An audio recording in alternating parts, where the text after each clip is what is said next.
The Hyundai Santa Fe was one of the first affordable 7-seat vehicles to give ordinary people with a big family the option to drive a stylish SUV rather than a frumpy people carrier. As a result, it's been a huge hit in Ireland, and this here is the all-new 4th generation model.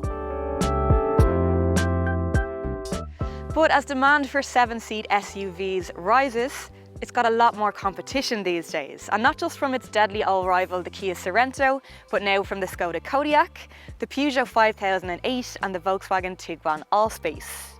It's been given a new look for 2018 with a fresh new face and dimensions that manage to appear quite neat despite the huge amount of space on board. And space is one thing that is absolutely crucial in this market. So let's start there, shall we?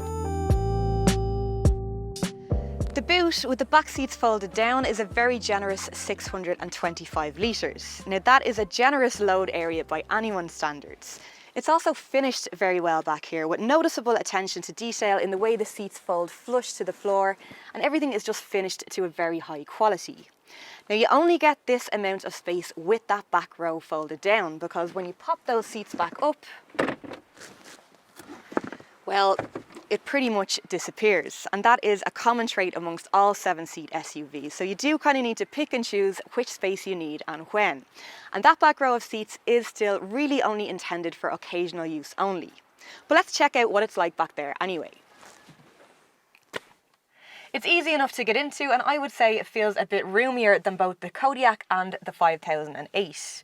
Although these seats are still a bit flat and a bit hard, and as an adult I still don't think I'd want to spend a long journey back here. But the kids it's actually intended for will be fine.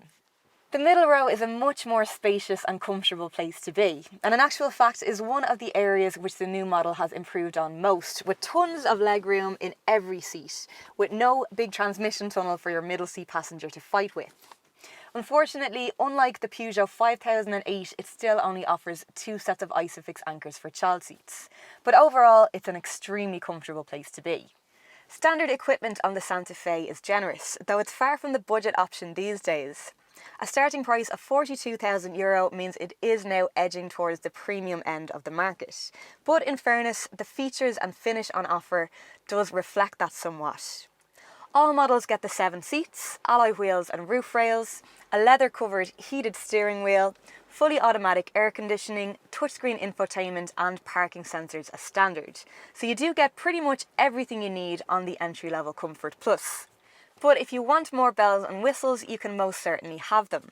Executive Plus adds front and rear seat warmers, larger 18-inch wheels, privacy glass, full leather and a larger 7-inch touchscreen infotainment system complete with Apple CarPlay and Android Auto. Premium Plus, which is this model here, adds to that again with a couple more inches here and there, 19-inch alloy wheels, an 8-inch touchscreen, electric adjustment for the driver, sat-nav and a panoramic glass sunroof.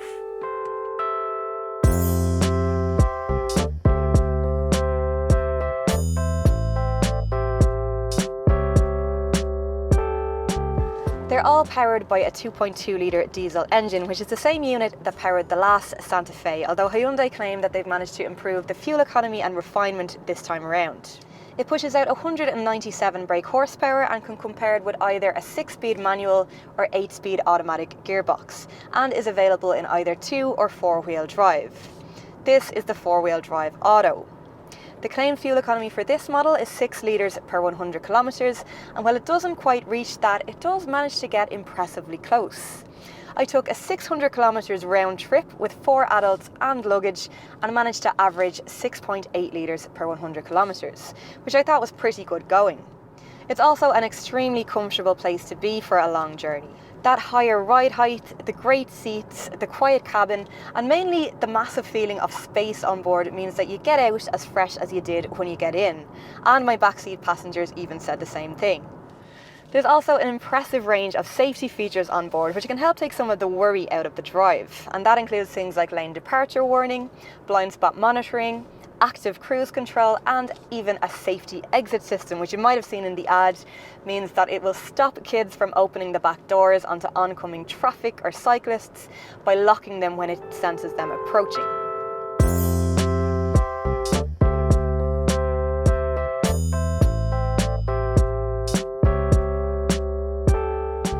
As for its not so good points, I have been driving it mainly in eco mode in order to get the best fuel economy I possibly can.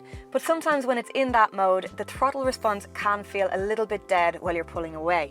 So while I'd recommend it for the motorway, switch to a different mode when you're in and around town and going to be stopping and starting a lot.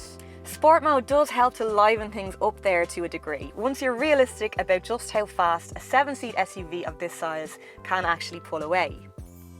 I also think it would have really benefited from a petrol option for those who don't do such high mileage, and it probably would have helped to get that entry-level price down a bit. But other than that, all good. There's very little to complain about in here.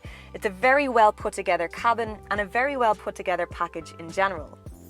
I think that the loyal fans that it's built itself up over the years are going to be very, very pleased with this latest offering, and some of the premium features on offer are sure to gain it a few new ones too. Let us know what you think in the comments section below. Don't forget to subscribe if you'd like to see more videos like this one, and as always, if you'd like to see the Santa Fe for yourself in the metal, you'll find details of your local Hyundai dealer on CarsIreland.ie.